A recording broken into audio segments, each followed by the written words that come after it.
What's up everyone, and welcome back to the MMA Buzz. More details have now emerged surrounding Ilia Topuria's ongoing personal situation, shedding light on events that reportedly began months ago. According to information circulating on social media, Topuria and his former partner, Georgina Uskadeye, officially decided to separate in August. However, sources claim that issues between the two existed even before the breakup became public. Following their separation, Topuria allegedly experienced a significant downturn in both his personal and professional life. Negotiations related to their split reportedly began shortly after, with discussions largely centered around demands made by Georgina. In response, Topuria filed a civil lawsuit, seeking to make the terms of their agreement a shared matter, emphasizing what he believed would be in the best interest of their child. Sources claim that after learning about the lawsuit, Georgina began searching for legal representation. During this period, she allegedly stated that she possessed evidence that could place Topuria in a very difficult position. It is further alleged that she demanded a substantial amount of money in exchange for not pursuing a formal complaint against him. The financial demands were reportedly extremely high, and Topuria initially agreed to the requests. However, after Topuria proceeded with a separate legal filing, Georgina allegedly moved forward with her complaint. Despite this, no additional charges were brought against Topuria within the justice system. He remained free, with no arrest or restraining order issued at any point. For several months, Georgina has reportedly attempted to make the situation public and even considered appearing publicly to discuss the matter. As the situation unfolds, opinions remain divided. Some believe that if Topuria is innocent, he is now experiencing the same scrutiny he once directed toward other fighters who faced similar controversies. Others argue this situation will ultimately reveal his true drawing power within the division. The question now facing the UFC is whether to allow Topuria to continue defending his title while managing these personal challenges, or to wait until the matter is fully resolved. Should the UFC strip him of the belt, or give him time to address the situation and move forward? Before we jump into the next story, we have a small favor to ask. If you're enjoying the content, please give this video a like, subscribe to the channel, and tap the bell icon. It really helps us out and ensures you'll never miss an update. Move on to another news. While discussion continues around Ilia Topuria, boxing star Ryan Garcia has added his own bold claim to the conversation. Garcia recently stated that he believes he could defeat Topuria in a pure boxing match, making it clear that he sees a significant advantage if the contest were limited strictly to boxing rules. When asked whether he would ever step into the ring against Topuria in a boxing bout, Garcia did not hesitate. He confidently stated that he would take the fight and expressed strong belief in his ability to win. According to Garcia, a boxing-only matchup would play directly in his strengths, and he claimed he would beat Topuria decisively. Garcia went on to acknowledge that such a fight is unlikely in the near future, noting that Topuria is currently dealing with personal matters and is expected to be out of competition for some time. Despite that, Garcia maintained his confidence, suggesting that even in a longer championship-style bout, he would still come out on top. When pressed further about a potential 12-round fight, Garcia doubled down on his statement, saying he believes he would not only win but could knock Topuria out. His comments were delivered with certainty, reinforcing his belief that his boxing pedigree, speed, and power would be too much for the UFC champion in a traditional boxing environment. The remarks have sparked debate among fans, with some intrigued by the idea of a crossover bout, others questioning how Topuria's striking skills would translate against an elite-level boxer. For now, the matchup remains purely hypothetical, but Garcia's comments have added another layer of intrigue to the ongoing discussion surrounding Topuria and his future. As always, fans are encouraged to stay tuned for further updates as the story continues to develop. Move on to another news. To close out the latest MMA updates, new information has emerged from the PFL involving featherweight contender Movlid Khaybulaev. Reports confirmed that Khaybulaev tested positive for recombinant erythropoietin, commonly known as EPO, a banned substance previously linked to high-profile doping cases in MMA. EPO is typically used to enhance endurance by increasing red blood cell production, giving athletes a significant cardiovascular advantage. As a result of the failed test, Khaybulaev received a one-year suspension from USADA. He was stripped of his PFL featherweight title and officially disqualified from the PFL World Championships. The violation reportedly stemmed from his bout against Jesus Pinedo, a fight in which Khaybulaev secured a fifth-round submission victory. The revelation has raised serious questions about the legitimacy of that performance. The news quickly caught the attention of former UFC champion Conor McGregor, who reacted publicly on social media. MC Gregor used the opportunity to criticize Khamzat, highlighting that EPO violations often carry much longer suspensions in other cases. He shared an image referencing the standard 4-year bans typically associated with EPO use,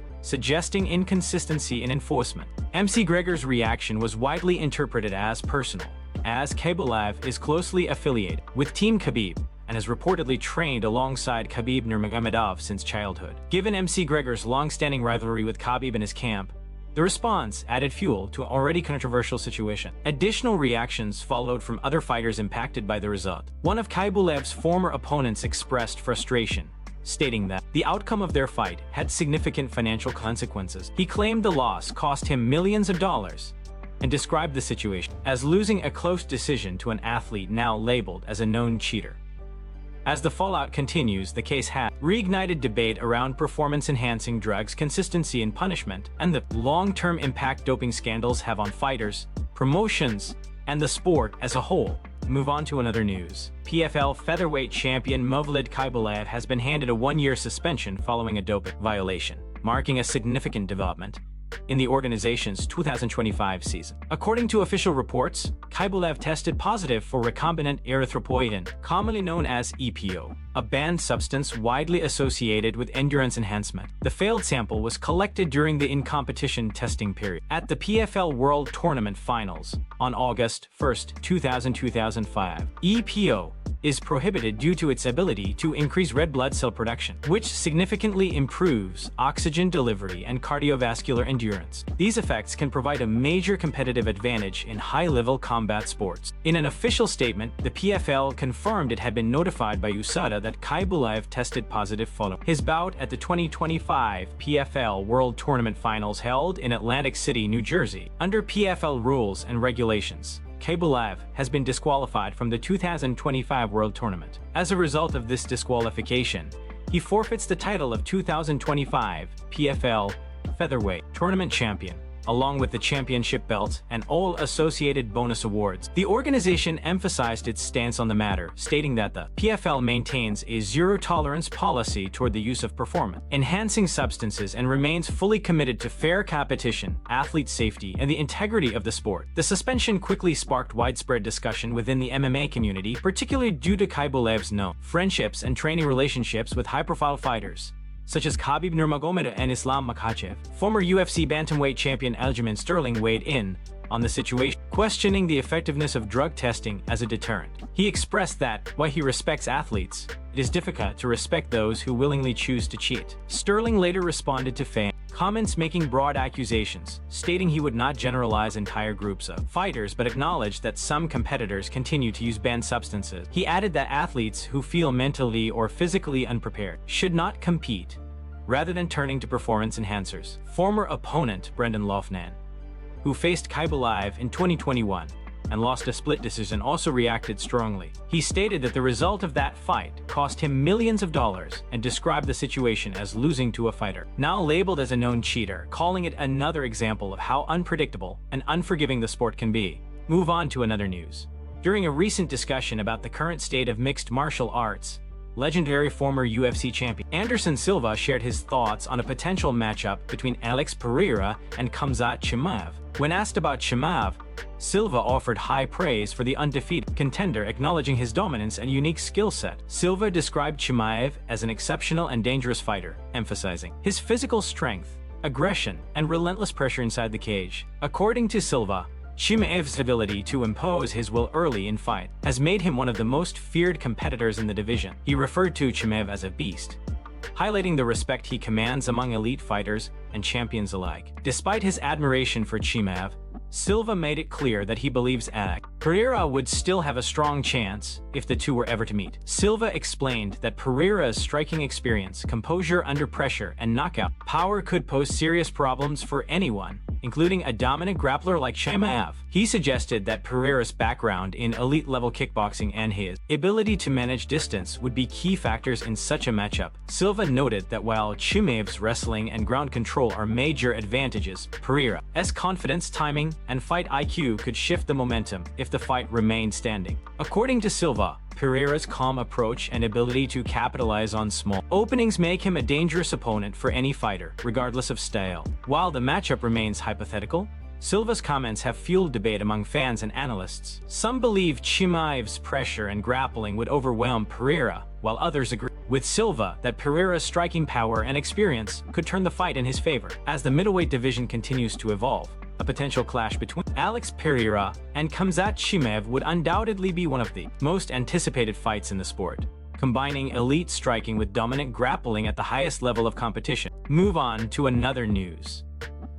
Joaquin Buckley has issued a strong warning toward Khamzat Chimaev, offering blunt criticism of the undefeated contender's fighting style. Speaking on a recent episode of Submission Radio, Buckley shared his belief that Chimaev relies heavily on wrestling, not as a strategic choice, but as a way to avoid striking exchanges and the risk of being knocked out. According to Buckley, Chimaev's approach differs significantly from dominant grapplers of the past. He suggested that Chimaev uses prolonged clinches and top control to stall fights, rather than actively pursue finishes. Buckley argued that many fighters today hold position without advancing, failing to look for submission or meaningful ground and pound, while referees allow the action to continue without intervention. In his view, this leads to wasted time and less engaging fights for fans. To illustrate his point, Buckley referenced former UFC lightweight champion Khabib Nurmagomedov as the gold standard for effective wrestling in MMA. He explained that while Khabib consistently took opponents to the ground, he never simply held them in place. Instead, Khabib relentlessly applied pressure,